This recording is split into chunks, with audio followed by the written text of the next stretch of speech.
டெல்லியில் நடைபெறும் ஆளுநர்கள் மாநாட்டின் 2வது நாளில் புதிய குற்றவியல் சட்டங்கள், உயர்கல்வி உள்ளிட்ட முக்கிய துறைகள் குறித்து ஆலோசனை.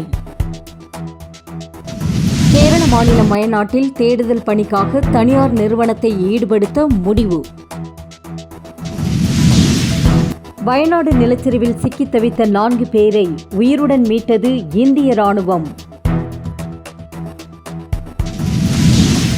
சென்னையில் ஆபரண தங்கத்தின் விலை குறைந்தது. ஆபரண தங்கத்தின் விலை சவரனுக்கு ரூபாய் 80 குறைந்து சவரன் 51,600 ரூபாய்க்கும், கிராமுக்கு ரூபாய் 10 குறைந்து 1 கிராம் 6,450 ரூபாய்க்கும் விற்பனை.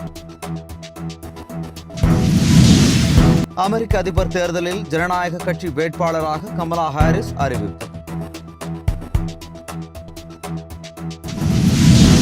சுதந்திர போராட்ட வீரர் தீரன் சின்னமலையின் நினைவு நாள். தமிழகத்தின் பல்வேறு பகுதிகளிலும் அரசியல் தலைவர்கள் மரியாதை செலுத்தினர்.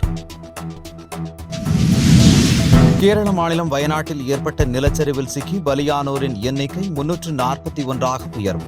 240 பேரை காணவில்லை எனவும் கேரள அரசு தகவல்.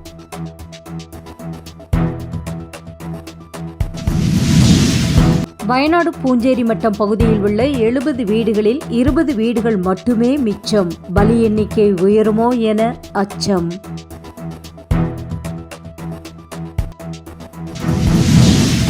வயநாட்டின் பாதிக்கப்பட்ட பகுதிகளில் 4வது நாளாக மீட்புப் பணிகள் தீவிரம். ராணுவம், தேசிய பேரிடர் மீட்பு படையினர், தமிழக சிறப்பு படையினர் உள்ளிட்டோர் ஈடுபாடு. வயநாடு சம்பவத்தை அடுத்து தமிழகத்தில் உள்ள மலை மாவட்டங்களை கண்காணிக்க தமிழ்நாடு அரசு நடவடிக்கை. தொடர் கண்காணிப்பில் ஈடுபட வருவாய் மற்றும் பேரிடர் மேலாண்மை துறைக்கு உத்தரவு.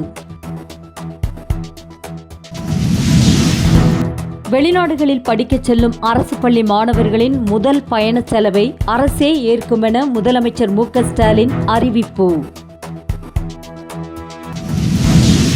போலியான பத்திரங்களை மாவட்ட பதிவாளர் செல்லாது என அறிவிக்கலாம் என்ற தமிழக அரசின் அரசாணை ரத்து. சென்னை உயர்நீதிமன்றம் உத்தரவு. சண்டாளன் என்று பேசிய விவகாரத்தில் சீமானுக்கு எதிரான புகாரில் என்ன நடவடிக்கை எடுக்கப்பட்டது? சென்னை பட்டாபிராம் காவல் ஆய்வாளர் பதிலளிக்க மாநில பட்டியலின ஆணையம் நோட்டீஸ். பாரிஸ் ஒலிம்பிக் ஹாக்கி போட்டியில் காலிறுதி சுற்றுக்கு முன்னேறியது இந்தியா. 52 ஆண்டுகளுக்கு பிறகு ஒலிம்பிக்கில் ஆஸ்திரேலியாவை வீழ்த்தி அபாரம். ஒலிம்பிக் துப்பாக்கிச் சுடுதல் போட்டியின் 25 மீட்டர் ஏர் பிஸ்டல் பிரிவில் இறுதி சுற்றுக்கு முன்னேறினார் இந்திய வீராங்கனை மனு பாக்கர்.